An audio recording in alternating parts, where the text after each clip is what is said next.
Hello, I'm Dr. Eduardo Mayorga, a member of the Education Committee of the Ophthalmology Foundation, member of the Learning Committee of the Pan American Association of Ophthalmology, and a consultant on medical education at the Austral University Hospital in Buenos Aires, Argentina.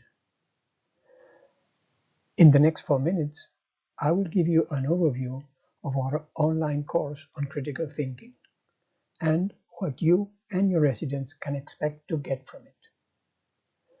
In the description of this video, and also at the end of the presentation, you will get a link to where to find it and register. This course is free with no registration fees. Why do we need to teach critical thinking? Have you ever wondered why so many medical students with high grades many times perform badly in clinical settings? Have you ever wondered why people with a university degree many times are so bad at resolving simple everyday problems? Have you ever wondered why many times people get into endless discussion with others, even their friends, and seem stuck not being able to resolve their differences? Even though there are many different reasons for this, a lack of critical thinking is usually involved. Many medical organizations have stated that to be a good doctor, you need many competencies other than medical knowledge. And even though they rarely state the competency of being a critical thinker, this competency is transversal to all the others. You need it to make choices when you must decide the best course of action when treating patients. You need it to make the best choices when building your CME path. You need it to make tough decisions when selecting scarce resources to apply. You need it when confronted with ethical dilemmas. And you need it when making decisions on arguments you may have with others, whether they're patients or team workers. In 2002, a number of corporations partnered with the US government to determine whether kids at school were being taught the necessary skills that will help them find their way in the 21st century working places. After a lot of work, they came to the conclusion that there was a great gap between what was taught and what workers really need.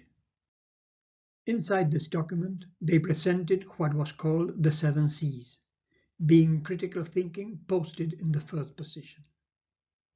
You may stop this video now if you want and take a time to read about the other 6 C's and reflect on them. Our course on critical thinking is based on the teachings of Richard Paul and Linda Elder. During this course, you will be using some of the many resources you can find in the Foundation for Critical Thinking. When can we apply critical thinking? Critical thinking skills can be used not only when practicing as doctors.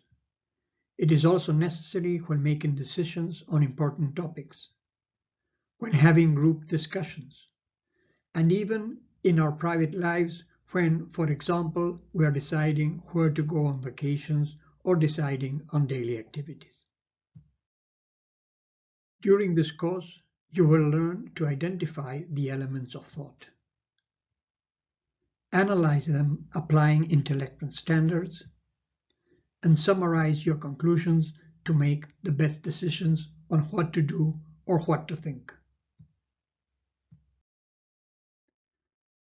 Elements of thought such as purpose, the question at issue, the information you have to make the decisions, your interpretations and inferences, the concepts that are theories and definitions, laws, principles, or models that back up your thoughts, the assumptions you're making, the things you take for granted. You will learn to assess the implications and consequences of what you will do, bring with, and of course, see it from different points of view, not only yours. Learning how to think critically is not a destination to arrive to. It is a journey that never ends as you get better and better. We hope this course will help you start this journey or get better, no matter where you are in this journey.